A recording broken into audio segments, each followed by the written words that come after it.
Good evening and welcome back to Etown News. I'm Ella Kocher. And I'm Veith.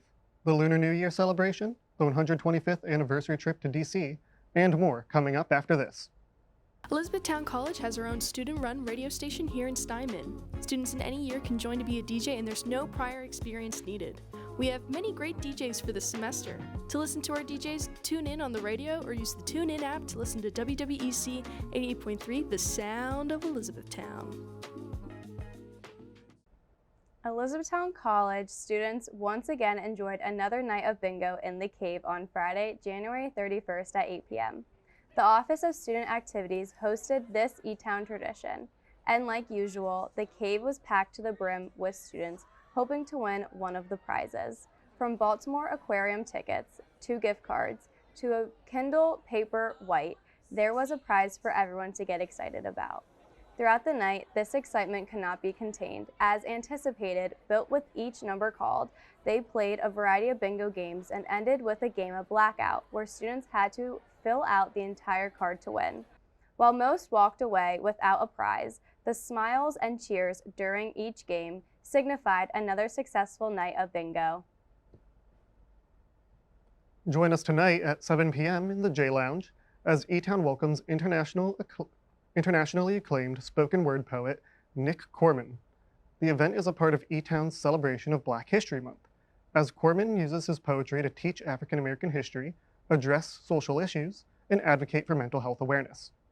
In addition to his talent as a poet, Corman is also a recording artist, workshop facilitator, and motivational speaker. He has been featured in the Los Angeles Times, NBCS Today, Vice News, and more. Do not miss this opportunity to experience the power of words, and to stay in the loop for all events hosted by OSA this semester, be sure to follow their Instagram at EtownOSA. This past Monday, students gathered at the Mosaic House for a very special night. The International Student Service Department hosted a celebration for Lunar New Year, and the Spedden, they had the chance to try their hand at making dumplings, a traditional food for the holiday. The meal was a big hit, as most of the dumplings were devoured instantly, but that was not the only tradition celebrated. Spedden is a Japanese festival marking the transition between winter and spring. The main ritual involves throwing beans at somebody wearing the mask of an evil spirit. International Students Program Advisor Maria Petty was very happy with this event's success. I think anytime that we can share different cultures with students here at Etown, it makes everyone, I hope that it opens their mind to more than just what's around them and what's here, because a lot of people aren't going to be traveling outside the U.S., so we have to bring a little bit of the world to them. It might not be your first thing that you want to do or that you'd be interested in, but if you're curious about it, people will follow that curiosity into hopefully more of the world. Need help with preparing for your career after college? The Career Development Center is here to help. They look to help students and alumni build their connections and skills necessary to succeed in their professional journey. From Monday to Friday, the center will be open from 8 a.m. to 4:30 p.m. in the BSC, room 201. They also hold drop-in hours on Friday, starting at 2 p.m. and ending at 3:30 p.m. Career peer drop-in hours will also take place in the BSC second floor lounge from Monday to Wednesday. Monday, you can stop in any time from 5:30 to 7:30, Tuesday from 5 to 7, and Wednesday from 5 to 6. This is available until April 25th.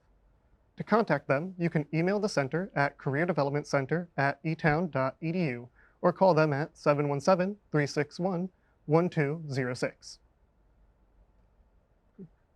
Elizabethtown College continues its 125th anniversary celebration with a trip to Washington, D.C. The college is hosting a night of networking and connecting at the Army and Navy Club on Wednesday, February 26th from 7 to 9 p.m. All students and alumni are invited to attend the event hosted by Tom McGonnell. The dress code is business attire and hors d'oeuvres will be served as well. Registration is now open online. Now here's Gwen Young with your weekly sports updates. Thanks, Ella. Elizabethtown indoor track and field teams traveled to Reading this past Saturday to compete in the Alvernia Plex Shootout. Although no Blue Jays came away with gold, there were many impressive performances. The men placed 5th out of 14 teams, led by Trevor Albright, who placed 2nd in the 400, with a time of 50.95. Derek Kendig took third in the 3K, while Matt Lamb, Adam Carmo, and Lucas Beaver took fourth in their respective events. The women fared slightly better, placing third out of the 16 teams at the meet. Kaylee Bold took second in the 200, running a 27.49, along with Maureen Bosak, who ran a 5:29 mile to take silver. Kirsten Navich, Kate Bendel, and Miley Neidig placed third in their events. Part of the team is competing today in the Fast Track National Invitational, while the rest will travel to Franklin and Marshall tomorrow to compete in the Blue and White Invitational. This past Wednesday, Elizabethtown women's basketball faced off in a highly competitive matchup against Catholic University. The Blue Jays came in ranked 18th nationally, while the Cardinals entered at 17. Etown entered the fourth quarter down by 3 points, but were unable to close the gap. They ended up losing 70-63, but still hold an impressive 17-3 record. Danny Ray Reno led the team with 16 points, followed by Cameron Mengel with 10. The Blue Jays are back in action this Saturday when they travel to Moravian to take on the Greyhounds. The men's basketball team did not fare much better as they came up short against Catholic 68-59. Elizabethtown was up by 2 at halftime, but a strong second half by the Cardinals was too much to overcome. Rance Russo and Austin Finarelli were the lone Blue Jays to score double digits, as Russo had 19, while Finarelli dropped 17. The men will also be taking on Moravian this Saturday at 2 p.m. Blue Jay Wrestling fell to Alvernia last Saturday, 27-19. Junior Gannon Smith recorded his 20th fall of the season, pinning Hayden McClellan in 6 minutes and 40 seconds. The team is back in action tomorrow afternoon when they host John Hopkins in the Bauer Center. The wait is almost over. Super Bowl 59 is just a day away, pitting the Philadelphia Eagles against the Kansas City Chiefs in the biggest game of the year. Patrick Mahomes is looking to win his 4th straight Super Bowl and 3rd straight, which would make them first team to win 3 championships in a row since the Green Bay Packers in the 1960s. Jalen Hurts and Saquon Barkley look to avenge their loss from Super Bowl 57 when they lost to Mahomes and the Chiefs. The big game kicks off at 6:30 on Fox at the Caesars Superdome in New Orleans. NBA free agency is underway and proving to be one of the craziest yet. This past Saturday, a blockbuster trade went down between the Dallas Mavericks and the Los Angeles Lakers. Mavericks point guard Luka Doncic was traded to LA for Anthony Davis in a move that left basketball fans across the world confused. Doncic is coming off an impressive season, leading his team to an NBA championship appearance and winning the league scoring title, but Dallas felt that his lack of defensive effort made him better suited for another team. Defense is what they hope to receive in Davis, who's a 9-time All-Star and has made 3 All-Defensive teams. Both stars are currently injured, so it could be a little bit before either player suits up with their new team. And lastly, WWE Royal Rumble proved to be a night full of both memorable moments and controversy. In a match that featured John Cena, Roman Reigns, CM Punk, and Seth Rollins, it was Jey Uso who outlasted 29 other superstars to win the Men's Royal Rumble. The victory sparked outrage from many fans who felt that a more prominent star deserved the win. Despite this, Uso clinched a World Championship match at WrestleMania and is still deciding who his opponent will be. The Women's Royal Rumble match was won by a returning Charlotte Flair, who's also still deciding between facing Rhea Ripley or Tiffany Stratton. This was Flair's 2nd Rumble win, making her the first woman to win the match twice. That's all for sports. Here's Layla Murphy with your weekly weather watch. Thanks, Gwen. Welcome to the weekly weather watch, where we cover the weather once a week, rain or shine. I'm your host, Layla Murphy. Today, Friday the 7th, is cloudy with some sun with a high of 33 and a low of 24. Saturday will be cloudy and we'll have some rain later in the day with a high of 40 and a low of 28. Sunday will be cloudy with a high of 35 and a low of 25.